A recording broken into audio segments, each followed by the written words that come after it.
Welkom kijkers bij een nieuwe aflevering van Aan Tafel Bij. Kleinere visjes en af en toe zat er eens een groot aan. Maar het is vooral heel leuk om te doen. En het enthousiasme, dat is vooral het allerleukste. De Zeeuwse Wensambulance is een stichting die terminale mensen nog een keertje een laatste wens gunt. Het zijn over het algemeen ernstig zieke mensen die of bedlegerig zijn, die of niet meer zelfstandig nog ergens naartoe kunnen. En die toch nog een laatste wens hebben om ergens naartoe te gaan, die mensen die vervoeren wij.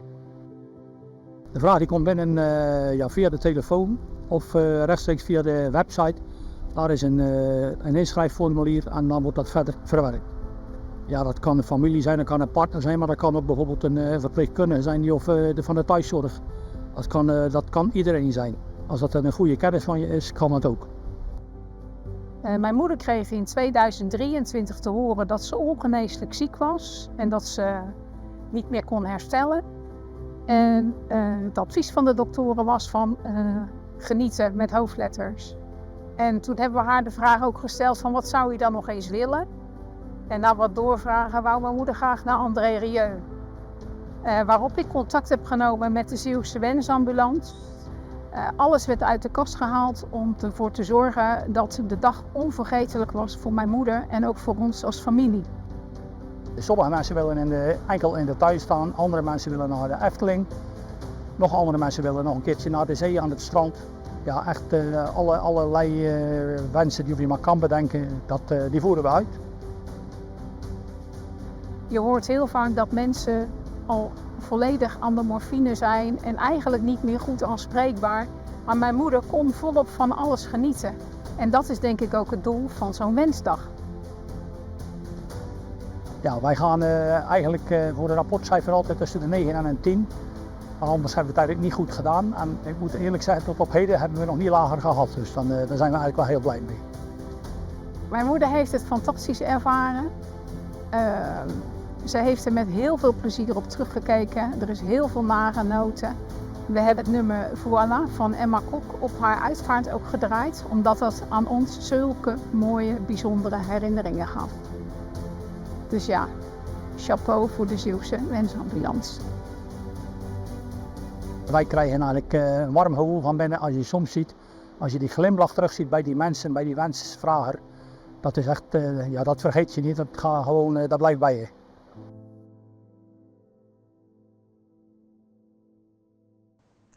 Welkom beste kijkers van Omroep ZVL. Mijn naam is Dani Brakke en welkom bij een nieuwe aflevering Aan Tafel. We zitten deze keer bij de Zeeuwse Stee en Kloosterzande.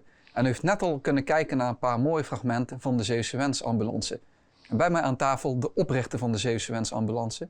Zou u zichzelf even kort kunnen voorstellen aan onze kijkers? Ja, goeiedag. Ik ben Bram Lagendijk, 68 jaar oud inmiddels. Oud-ambulance medewerker in mijn werkzame tijd. En daarna heb ik de Zeeuwse Wensambulance opgericht. En voor onze kijkers die niet precies weten wat de Zeeuwse Wensambulance is? Ja, de Zeeuwse Wensambulance, dat is een ambulance, een oude ambulance of een nieuwe, dat maakt niet uit. Die ingezet worden voor mensen die ernstig ziek zijn, eigenlijk niet meer kunnen genezen. En die nog een wens hebben ergens naartoe te gaan, naar familie of wat ook. En die vervullen wij, die wensen. Ja.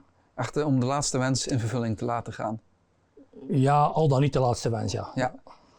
En u zegt, u bent het begonnen nadat u bent gepensioneerd? Ja, klopt, ja. Ja. En wat was nu de reden waarom u dat eigenlijk bent begonnen? Nou ja, ik was en ben nog steeds hartstikke fit. En ik dacht, ik kan nog wel wat doen voor de medemens.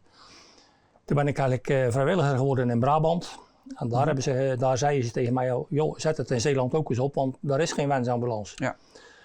Nou, eerst had ik daar niet zo heel veel trek in, want ik dacht, dan haal je van alles op je nek. En toch heb ik het gedaan. En inmiddels hebben we een stichting die enorm goed floreert in Zeeland. En hebben we ruim 50 vrijwilligers. Zo, ja. Dat is dan voor heel Zeeland, die vrijwilligers? Ja, dat is voor heel Zeeland. En ze komen echt vanaf Sinterkruis tot dan met Sint-Philipsland. Ja. Dus van de ene hoek naar de andere hoek, overal komen ze vandaan. Dus dan kunt u ook bijvoorbeeld eens voorbeelden geven wat dan die Zeeuwse Wensambulance doet. Van wat u bijvoorbeeld de afgelopen maand heeft gedaan met de Zeeuwse Wensambulance. Nou ja, ben zelf afgelopen maandag nog op pad geweest met iemand. Dat was een mevrouw die woonde, of die zat in een hospice in Vlissingen. Daar zijn we nog mee op pad geweest naar het strand. Die wilde nog 1 keer heel graag naar het strand aan de waterkant staan, aan de vloedlijn. Ja. Nou, we hebben een brancard, waar kunnen we een onderstel onder doen met grote strandwielen, zodat we door het bossen of door het strand, over het strand kunnen. En die mevrouw die heeft daar enorm van genoten. Daarna zijn we nog naar de boulevard in Vlissingen geweest. Heeft ze nog naar de schepenpoosje staan kijken, dan, het was prachtig weer, dus ja, dat kon niet beter eigenlijk in dat. Oh, prachtig. En net zoals om lid te worden, een vrijwilliger te zijn, is dan de medische achtergrond ook verplicht of dat niet? Ja, toen ik ermee begonnen ben, toen heb ik eerst gekozen eigenlijk voor mensen, eigenlijk oud-collega's, allemaal van de ambulancedienst. Maar ja, al snel bleek dat gewoon te weinig was, omdat dat zijn mensen die werken continu, vol continu. En die zijn niet altijd inzetbaar, dus toen heb ik er mensen bij moeten zoeken. Een tweede lichting eigenlijk dan. Dat hebben we er eigenlijk ook van buiten de ambulance dienst gedaan. En afgelopen oktober hebben we nogmaals een lichting erbij gekregen om te kunnen voldoen, om geen wensen te moeten annuleren. Ja. En nu zitten we eigenlijk behoorlijk goed op sterkte qua vrijwilligers dan. Want om een beetje in beeld te krijgen, hoeveel wensen krijgen jullie per week, per maand binnen? Nou, we hebben afgelopen jaar hebben we ruim 50 aanvragen gehad. En we hebben er ongeveer 35, meen ik, uitgevoerd. En de andere 15, zeg maar dan, ruim 15, die werden geannuleerd doordat mensen al waren overleden of dat het niet meer in staat waren om nog een reis te maken. Ja. In Zeeland lopen we daar eigenlijk wel een beetje mee voorop qua annuleringen. We staan eigenlijk het hoogste van Nederland. Maar de Zeeuwen zijn ook een beetje laat om het aan te vragen. Dus dat is eigenlijk een beetje jammer dat ze een wens eigenlijk heel vaak te laat aanvragen. Dat is het eigenlijk echt uitstel tot echt de laatste week van het leven. Dus het is een beetje moeilijk in Zeeland om erover te praten. En als iemand komt te overlijden, dat is natuurlijk ook niet zo eenvoudig. En daar hebben de Zeeuwen gewoon een beetje moeite mee om dat te doen. Ten opzichte van de rest van het land lopen we daarop achter. Nou, voor dit jaar lopen we eigenlijk goed in de pas. We hebben ingeschat dat we dit jaar rond de 75 aanvragen zouden komen. Ja. We zitten nu al op 16, dus als het 2 maanden zijn we bezig, dan komt dat goed uit. Dat is ook wel prachtig om te horen dat ze jullie ook steeds beter weten te vinden. Ja, dat is, de naamsbekendheid, dat is, je moet overal je gezicht laten zien en met een foldertje, flyertje, van mond tot mond, dat is eigenlijk nog de beste reclame. Ja, het lijkt me stiekem ook best wel heftig om zoiets te organiseren, of valt dat misschien wel mee? Ja, die vraag die krijg ik wel eens vaker, maar wat is heftig? Ik heb natuurlijk in de ambulance tijd genoeg meegemaakt en ik heb daar nooit veel last van gehad eigenlijk. Dus dat is me eigenlijk altijd wel meegevallen. En als je er niet tegen kan, dan moet je er niet aan beginnen. Ja. Dan kun je niet leren, dat kun je niet. En dat is gewoon... En net zoals de afstemming om de wens in vervulling te laten gaan, gaat dat vaak via vrienden of familie? Of is het ook de persoon zelf die dan contact met jullie zoekt? Nee, meestal een kinderen of familie of een naaste of een verzorgende van een thuiszorggroep of zo die of het oppakt. En die bellen eerst dan. Meestal bellen ze eerst eventjes naar mij toe dan. En dan vraag ik altijd, wil je het aanvraagformulier invullen dat op de website staat? Want anders moet ik het alles zelf invullen en ik heb er werk genoeg mee. Dus dan vullen ze dat in. Dat is in 5 tot 10 minuten gebeurd. Dus dat is maar een kleine actie die of ze moeten doen. Nou, dan komt er wat of ze willen en dan bel ik ze op. Dan hebben we nog een extra vragenboom die we uitvragen. Want we willen niet als veredelde taxi ingezet worden. Nee. Dat moeten we proberen een beetje eruit te filteren. Want ook dat komt voor dat mensen proberen soms een rit te krijgen dat je eigenlijk een soort van taxi bent. En dat moeten we niet willen. Nee, precies. Het is echt voor die unieke wensen in vervulling te laten gaan. Ja. Wat is eigenlijk de meest bijzondere wens die u heeft meegemaakt?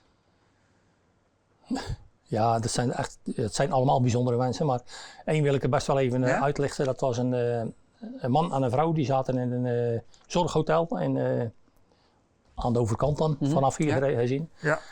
En daar zou eigenlijk die man die zou eigenlijk komen te overlijden, maar wat of gebeurde, die vrouw die kwam te overlijden. Okay. Die hadden 10 jaar geleden al afgesproken dat ze in een natuurbegraafplaats begraven wilden worden. Dus dat werd een moeilijk geval natuurlijk. Die man die kon niet op of neer. Die zat in dat zorghotel. Daar zet je niet voor zweetvoeten. Nee. Dus toen was er iemand van het zorghotel die dacht aan de Zeeuwse Wensambulance. En die heeft ons benaderd daarover. En dan hebben we die rit gedaan. Toen zijn we met die man naar Arnhem gereden. Naar de uitvaart van zijn vrouw dan.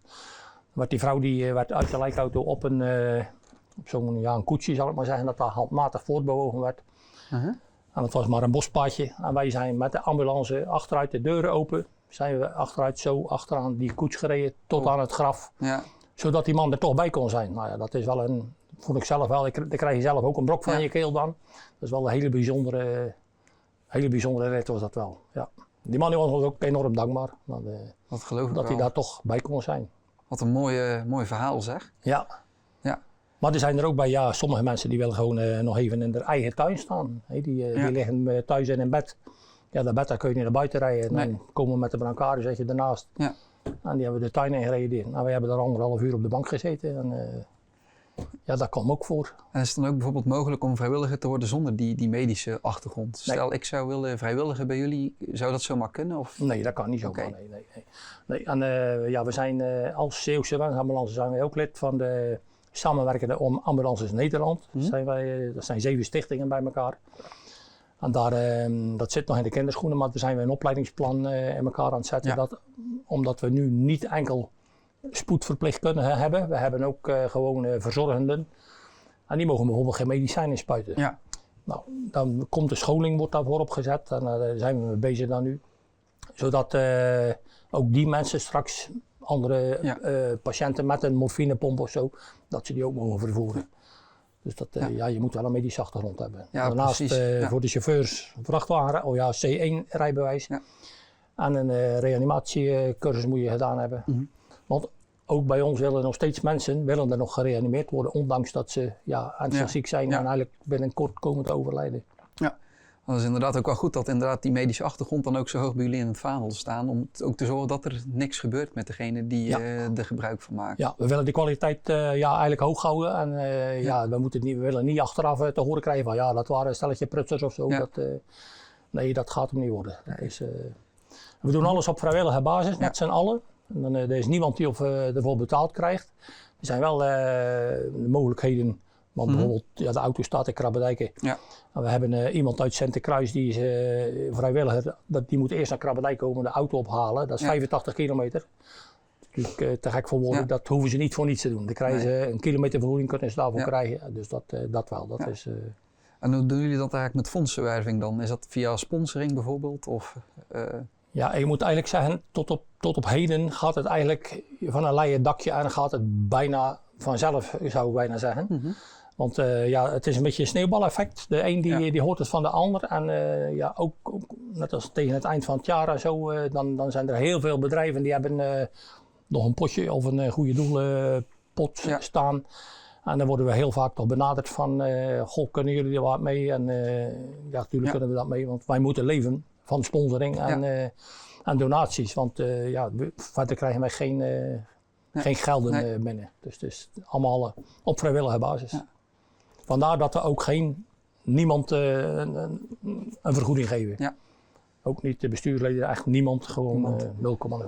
Echt vanuit de goodwill is de organisatie opgericht en dat is ook de rode draad binnen de organisatie. Ja, dat moet het ook blijven. En ik heb gezegd wanneer dat het niet meer kan, want pak bijvoorbeeld een Hartstichting of zo, dat zijn grote organisaties, die kunnen niet meer zonder betaalde krachten. Ja, dat wil ik echt niet, dan ben ik klaar. Ja, dat snap ik, dat is logisch. Ja. En nu ben ik ook benieuwd, ik lees hier ook dat jullie ook eventueel nog op zoek waren naar iemand die misschien bestuurssecretaris zou kunnen worden. Ja, dat is toevallig, maar die komt vanavond op gesprek. Dat is iemand van een grote thuiszorgorganisatie aan de kant van de Beverlanden. En die is daar beleidsmedewerker, of bestuurssecretaris, wat je noemen wilt.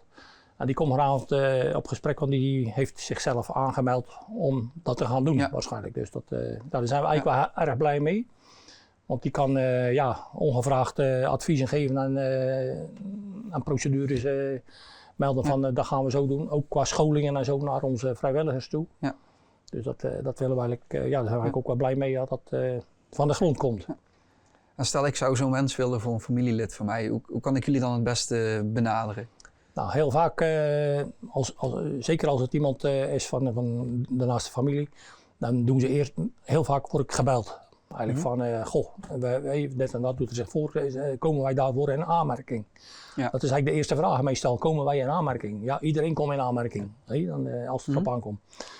En dan vraag ik altijd, wil je op de website het formulier invullen? Ja. Nou, en dan wordt dat gedaan en dan kijk ik ernaar, het formulier, en dan bel ik ze op, daarna terug, met de extra vragenboom die we hebben over de medische kant van het verhaal en zo, wat dat er speelt. Dus die vragenboom is ook echt om dat medische duidelijk te hebben voor jullie? Dat is zo uitgebreid mogelijk. Ja. Maar omdat het in verband met privacy en dergelijke, dat moet allemaal afgeschermd en afgetimmerd zijn. Ja. Dus dat willen we ook zo goed mogelijk doen. En dan, wanneer dat dan allemaal binnen is en ik denk bij mezelf, ja, dat is akkoord, dat is groen licht. Dan stuur ik hem nog naar een verpleegkundige toe. Die kijkt er ook nog eens naar van, is die ziekte nou echt zo erg? Want als iemand, nog niet echt terminaal is, dat kan. Ja. Dan als iemand bijvoorbeeld zegt, mijn vader heeft maar 30% hartfunctie meer. Daar kun je best wel goed mee leven nog. Dat is op zich, dat hoeft nog niet per se in een ambulance te vervoerd te worden. Dan. En ik snap, jullie moeten ook keuzes maken natuurlijk met de ene ambulance die jullie hebben natuurlijk. Ja, dat is logisch, ja. En wanneer die dan ook akkoord is, dan krijg ik daar weer bericht van terug. Ja, het is akkoord, je kunt hem laten uitzetten. En dan stuur ik hem door naar een wenscoördinator die we hebben. Ja. En die wenscoördinator die kijkt er ook naar. Dat is een rit zonder dat er hoge medische toestanden nodig zijn. Dus daar kan iedereen op inschrijven. En een wenscoördinator, wat doet hij dan precies bij jullie? Ja, die gaat die rit uitzetten. Okay. Die zet hem uit naar de vrijwilligers, naar de chauffeurs en naar de verpleegkundigen begeleiders. Ja. En dan krijgen ze meestal, als we de tijd ervoor hebben, krijgen ze 2 dagen de tijd om in te schrijven. En als ze 2 dagen ingeschreven, of als er binnen 2 dagen ingeschreven is, dan kijkt zij wat is er binnen gekomen. Nou, Jantje, Pietje, Klaasje. Nou, Jantje die heeft al 4 ritten gedaan van het jaar. En Pietje nog geen 1. Dan is Pietje aan de beurt. En dan gaat het ook zo met de verpleegkundige. Dus dan heeft ze een koppel bij elkaar. Ja. Dan maakt ze die rit klaar. Dan wordt er naar de wensvrager ook die e-mail gestuurd. En daar staat dan in van Pietje en Klaasje die komen mevrouw Huppeldepup ophalen. Om 1 uur vanmiddag. En even een introductie en dan wordt ze op de brancard geplaatst en dan ga je op reis. En ook die vrijwilligers die krijgen dan een berichtje van jij bent aan de beurt en dit zijn de voorwaarden die erin zitten. Ja. Dan worden de auto die wordt natuurlijk ook beschikbaar gesteld en alle medische gegevens worden naar de auto gestuurd. Oké, ja. Daar zit een mini-iPad in. En daar komt dus eerder weten hun eigenlijk ook niet wat er allemaal speelt en wat dat er allemaal nodig is. En dan, wanneer die rit gereden is, verdwijnt die rit en dan is die uit beeld, zodat de privacy gewaarborgd is. En dan is ook de wenscoördinator is klaar. En dan, dus die heeft er ook best wel behoorlijk wat werk aan om het rond te krijgen. Dat is echt inderdaad een hele fixe organisatie die jullie hebben, als ik het zo hoor. Echt van het eerste contactmoment echt tot de wens in vervulling te laten gaan. Dat het echt veel er komen best wel veel mensen mee om de bocht eigenlijk voordat het zover is. Ja. En soms dan is het heel kort. Soms dan bellen ze van, kun je morgen? Ja. Ik wil het altijd proberen, maar dat lukt niet altijd. Meestal lukt het wel, maar net als afgelopen zaterdag kregen we een aanvraag. Die kregen we vrijdagmiddag laat. Ja. Kregen we nog een aanvraag. Ik zei, dat krijg ik gewoon niet meer voor elkaar. Nee. Ik heb het geprobeerd en ik kreeg niemand te pakken. Het is vakantie en dan... Dus dat gebeurt. Ja.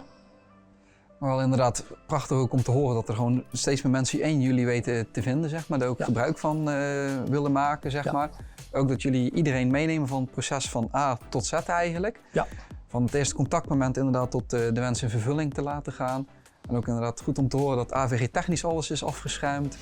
En ook dat inderdaad dat er mensen met een verpleegkundige achtergrond meegaan van mocht er iets gebeuren, Ja. dat die persoon wel geholpen kan worden. Ja, zeker. Dat moeten we ook Ja. zeker zo houden. Precies. Ik wil u in ieder geval bedanken voor het aanschuiven. Beste kijkers, dank u wel dat u heeft gekeken. En mocht u nu ook een wens in vervulling willen laten gaan voor een familielid, een goede vriend eventueel en kennis, de contactgegevens zullen in beeld verschijnen. En dan tot de volgende keer.